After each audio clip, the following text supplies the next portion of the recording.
Jan Suraaj party के मुखिया प्रशांत किशोर को चुनाव आयोग ने नोटिस भेजा है। उनका नाम बिहार और पश्चिम बंगाल दोनों राज्यों की वोटर लिस्ट में मिला है। कानून के मुताबिक एक व्यक्ति का नाम 2 जगह दर्ज होना गैर कानूनी है। ऐसा करने पर जेल या जुर्माना हो सकता है। ईसी ने प्रशांत किशोर से 3 दिन में इस पर जवाब मांगा है। प्रशांत किशोर ने कहा कि यह चुनाव आयोग की गलती है और उन्होंने बंगाल से नाम हटाने के लिए आवेदन दिया था। ये मामला बिहार चुनाव के बीच आया है और उनकी राजनीतिक विश्वसनीयता पर सवाल उठा सकता है। पंजाब के मुख्यमंत्री भगवंत मान ने सोमवार को राष्ट्रपति द्रौपदी मुर्मू से मुलाकात की और उन्हें अगले महीने आनंदपुर साहिब में होने वाले गुरु तेग बहादुर के 350वें शहादत दिवस कार्यक्रमों में शामिल होने का निमंत्रण दिया। केंद्र सरकार ने 8वें वेतन आयोग के टर्म्स ऑफ रेफरेंस को मंजूरी दे दी है। इस फैसले से 50 लाख केंद्रीय कर्मचारियों और 69 लाख पेंशनरों को फायदा होगा। 1 जनवरी 2026 से इसकी सिफारिशें लागू होने की उम्मीद है। आयोग अपनी रिपोर्ट 18 महीने में देगा, जिसकी अध्यक्ष सुप्रीम कोर्ट की पूर्व न्यायाधीश रंजना प्रकाश देसाई होंगी। अयोध्या में राम मंदिर के कंस्ट्रक्शन का काम पूरा हो गया है। मुख्य मंदिर के साथ ही परकोटा के 6 मंदिरों का भी निर्माण पूरा कर लिया गया है। आसमान छूने के बाद सोना चांदी धड़ाम हुए। 8 दिन में सोना 10,420 रुपए और चांदी 25,830 रुपए सस्ती हुई। मुख्य कारण मुनाफा वसूली, वैश्विक तनाव कम हुआ, डॉलर मजबूत हुआ, खरीदारों के लिए अच्छा मौका है। जापान की प्रधानमंत्री साना ताकाइची ने डोनाल्ड ट्रंप को नोबेल शांति पुरस्कार के लिए नामित करने की बात कही है। ये घोषणा टोक्यो में ट्रंप से मुलाकात के दौरान हुई, जहां दोनों नेताओं ने व्यापार और सुरक्षा जैसे मुद्दों पर भी बातचीत की।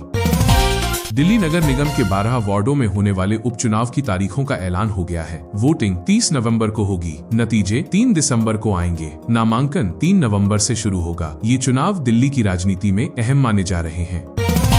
बिहार की राजनीति में तेज प्रताप यादव के एक बयान ने खलबली मचा दी है। उन्होंने कहा कि अब वे लालू यादव के संरक्षण में नहीं हैं और अपनी मेहनत से राजनीति करेंगे। तेज प्रताप ने राहुल गांधी और तेजस्वी यादव पर भी निशाना साधा। उन्होंने कहा कि सच्चे जननायक वही हैं जिन्होंने समाज के लिए काम किया। इस बयान से राजनीतिक गलियारों में हलचल है और आरजेडी में तनाव बढ़ने की आशंका है।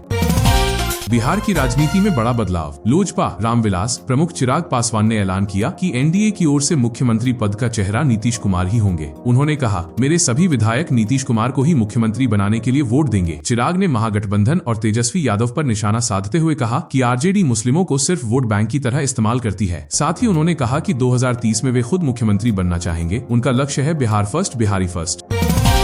उत्तर प्रदेश के उप मुख्यमंत्री और भाजपा बिहार चुनाव सह प्रभारी केशव प्रसाद मौर्य ने कहा, महागठबंधन की घोषणा फर्जी है। हमारी 20 साल से घोषणा है। नीतीश कुमार मुख्यमंत्री हैं और 14 नवंबर को चुनाव की नतीजों के बाद एनडीए के मुख्यमंत्री नीतीश कुमार बनेंगे। महागठबंधन का सफाया हो रहा है।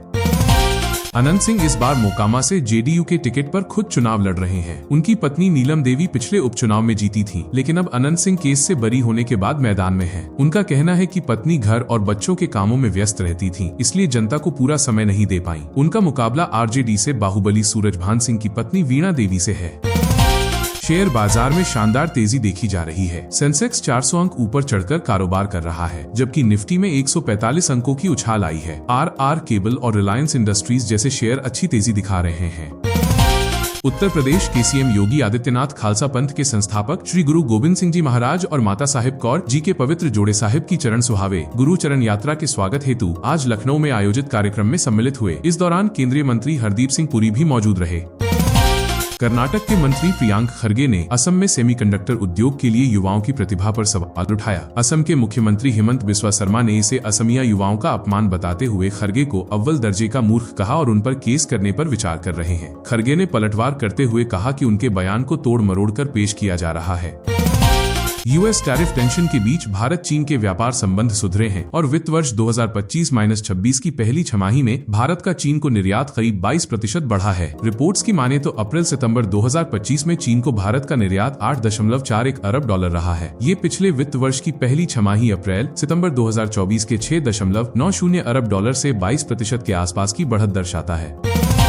बंगाल की खाड़ी में बना गहरा दबाव अब चक्रवात मोन्था में बदल गया है, जिससे आंध्र प्रदेश और ओडिशा में रेड अलर्ट जारी किया गया है। आईएमडी मुताबिक ये तूफान 28 अक्टूबर की शाम या रात को काकीनाडा के पास तट से टकरा सकता है। भारतीय टीम को ऑस्ट्रेलिया के खिलाफ वनडे सीरीज में 1-2 से हार मिली थी। अब दोनों टीमों के बीच 5 मैचों की T20 सीरीज खेली जाएगी, जिसकी कप्तानी सूर्य कुमार यादव करेंगे। बतौर कप्तान सूर्या ने एशिया कप 2025 जिताया था, लेकिन अब वे फॉर्म नहीं दिख रहे हैं। इस पर कोच गौतम गंभीर ने कहा कि असफलता खेल का हिस्सा है, चिंता की जरूरत नहीं है। असम सरकार बहुविवाह के खिलाफ एक कड़ा कानून लाने की तैयारी में है, जिसके उल्लंघन पर कम से कम 7 साल की सजा का प्रावधान होगा। सीएम हिमंता ने सोमवार को मुख्यमंत्री निजुत मोइना योजना के दूसरे चरण के शुभारंभ के अवसर पर यह घोषणा की। लखीमपुर सीएम योगी आदित्यनाथ ने संत क्षमादेव जयंती पर कहा कि हमने आस्था स्थलों पर पैसा लगाया, कुछ लोगों ने कब्रिस्तान पर। बोले, नया भारत अब उग्रवाद, आतंकवाद और नक्सलवाद से मुक्त है। देश तेजी से विकसित राष्ट्र बन रहा है। मौजूदा सीजेआई बीआर गवई ने अपने उत्तराधिकारी के तौर पर जस्टिस सूर्यकांत के नाम की सिफारिश की है। जस्टिस सूर्यकांत देश के 53वें चीफ जस्टिस बनेंगे। वो 24 नवंबर को पद संभालेंगे और उनका कार्यकाल करीब 14 महीने का होगा। रूस ने न्यूक्लियर पावर वाली बुरेवेस्टनिक मिसाइल का सफल परीक्षण किया है। राष्ट्रपति व्लादिमीर पुतिन ने दावा किया कि ये असीमित रेंज वाली मिसाइल है और किसी भी डिफेंस सिस्टम को चकमा दे सकती है। ये दुनिया की पहली ऐसी मिसाइल है। ऑस्ट्रेलिया की यूनिवर्सिटी ऑफ क्वींसलैंड और आईआईटी दिल्ली ने ज्वाइंट पीएचडी प्रोग्राम के लिए आवेदन प्रक्रिया शुरू की है। यह प्रोग्राम जुलाई 2026 से शुरू होगा। इसके तहत छात्र भारत और ऑस्ट्रेलिया दोनों जगह रिसर्च कर सकेंगे। कोलकाता के दिव्यांग नदीम ने मिसाल पेश की है। उन्होंने सिर्फ 17 रुपए में दिव्यांग बच्चों का इलाज शुरू किया है और उनकी माताओं को रोजगार देकर आत्मनिर्भर बनाया है। उनका उद्देश्य है कोई भी बच्चा इलाज से वंचित न रहे। बांग्लादेश की मोहम्मद यूनुस सरकार ने भारतीय भगोड़ा और इस्लामिक उपदेशक जाकिर नाइक के पहले दौरे के लिए अनुमति दी है। जाकिर नाइक ये दौरा 28 नवंबर से 20 दिसंबर 2025 तक होगा। ये यूनुस सरकार की एक बड़ी पॉलिसी में बदलाव है, क्योंकि शेख हसीना सरकार ने जुलाई 2016 के ढाका बेकरी आतंकी हमले के बाद जाकिर नाइक के पीस टीवी पर बैन लगा दिया था। दिल्ली में एक यूपीएससी की तैयारी कर रहे युवक को उसकी गर्लफ्रेंड ने पूर्व प्रेमी के साथ मिलकर जिंदा जला दिया। पुलिस जांच में पता चला कि गर्लफ्रेंड ने ही इस खौफनाक साजिश को अंजाम दिया था। आरोपियों ने अपना गुनाह कबूल कर लिया है। यह घटना रिश्तों में धोखे और विश्वासघात की एक दुखद कहानी है। दिल्ली की हवा फिर जहरीली हो गई है। सोमवार को राजधानी का एवरेज एयर क्वालिटी इंडेक्स 301 दर्ज हुआ, जो बहुत खराब श्रेणी में है। सुबह से दोपहर तक शहर धुंध की चादर में ढका रहा।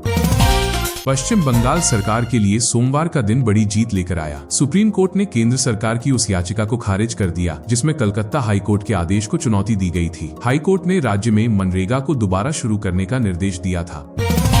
मध्य प्रदेश के गुना जिले में किसान की हत्या के आरोप में बीजेपी ने अपने नेता महेंद्र नागर को पार्टी से निष्कासित कर दिया है। महेंद्र नागर फिलहाल फरार है। फतेहगढ़ थाना क्षेत्र के गणेशपुरा गांव में महेंद्र नागर ने किसान रामस्वरूप धाकड़ की बेरहमी से हत्या की। बिहार की राजनीति में बड़ा बदलाव। लोजपा रामविलास प्रमुख चिराग पासवान ने ऐलान किया कि एनडीए की ओर से मुख्यमंत्री पद का चेहरा नीतीश कुमार ही होंगे। उन्होंने कहा, मेरे सभी विधायक नीतीश कुमार को ही मुख्यमंत्री बनाने के लिए वोट देंगे। चिराग ने महागठबंधन और तेजस्वी यादव पर निशाना साधते हुए कहा कि आरजेडी मुस्लिमों को सिर्फ वोट बैंक की तरह इस्तेमाल करती है। साथ ही उन्होंने कहा कि 2030 में वे खुद मुख्यमंत्री बनना चाहेंगे। उनका लक्ष्य है Bihar first, Bihari first. Supreme court के मुख्य न्यायाधीश बीआर गवई पर जूता फेंकने वाले मामले पर एससी ने उस वकील के खिलाफ अवमानना की कार्रवाई से इनकार कर दिया है। इससे पहले सीजेआई ने खुद उसके खिलाफ कार्रवाई करने से मना कर दिया था। कोर्ट ने कहा कि अदालत में नारे लगाना, जूते फेंकना कोर्ट की अवमानना है, लेकिन ये संबंधित जज पर निर्भर करता है कि वो संबंधित व्यक्ति के खिलाफ कार्रवाई करे या नहीं। कोर्ट ने कहा कि अवमानना नोटिस जारी होने से उस वकील को बेवजह अहमियत मिलेगी। इस घटना को अपने आप खत्म होने दे। दिल्ली की मुख्यमंत्री रेखा गुप्ता ने मंगलवार को आईटीओ घाट पर उगते सूरज को अर्घ्य देकर छठ पूजा पूरी की। उन्होंने छठी मैया से दिल्ली की खुशहाली के लिए प्रार्थना की। सीएम ने पिछली केजरीवाल सरकार पर निशाना साधा। कहा कि पहले पूर्वांचल के लोग नकली घाटों पर भटकते थे। उन्होंने कहा कि इस बार लोग यमुना के पानी में खड़े होकर पूजा कर रहे हैं और पूरे देश में चर्चा हो रही है। श्रद्धालुओं ने पूजा के अच्छे इंतजामों और यमुना के बेहतर पानी के लिए उनकी सराहना की। सीएम के साथ मंत्री मनजिंदर सिंह सिरसा और कपिल मिश्रा भी मौजूद थे। जन सुराज पार्टी के मुखिया प्रशांत किशोर को चुनाव आयोग ने नोटिस भेजा है। उनका नाम बिहार और पश्चिम बंगाल दोनों राज्यों की वोटर लिस्ट में मिला है। कानून के मुताबिक एक व्यक्ति का नाम 2 जगह दर्ज होना गैर कानूनी है। ऐसा करने पर जेल या जुर्माना हो सकता है। ईसी ने प्रशांत किशोर से 3 दिन में इस पर जवाब मांगा है। प्रशांत किशोर ने कहा कि यह चुनाव आयोग की गलती है और उन्होंने बंगाल से नाम हटाने के लिए आवेदन दिया था। ये मामला बिहार चुनाव के बीच आया है और उनकी राजनीतिक विश्वसनीयता पर सवाल उठा सकता है। पंजाब के मुख्यमंत्री भगवंत मान ने सोमवार को राष्ट्रपति द्रौपदी मुर्मू से मुलाकात की और उन्हें अगले महीने आनंदपुर साहिब में होने वाले गुरु तेग बहादुर के 350वें शहादत दिवस कार्यक्रमों में शामिल होने का निमंत्रण दिया। केंद्र सरकार ने 8वें वेतन आयोग के टर्म्स ऑफ रेफरेंस को मंजूरी दे दी है। इस फैसले से 50 लाख केंद्रीय कर्मचारियों और 69 लाख पेंशनरों को फायदा होगा। 1 जनवरी 2026 से इसकी सिफारिशें लागू होने की उम्मीद है। आयोग अपनी रिपोर्ट 18 महीने में देगा, जिसकी अध्यक्ष सुप्रीम कोर्ट की पूर्व न्यायाधीश रंजना प्रकाश देसाई होंगी। अयोध्या में राम मंदिर के कंस्ट्रक्शन का काम पूरा हो गया है। मुख्य मंदिर के साथ ही परकोटा के 6 मंदिरों का भी निर्माण पूरा कर लिया गया है।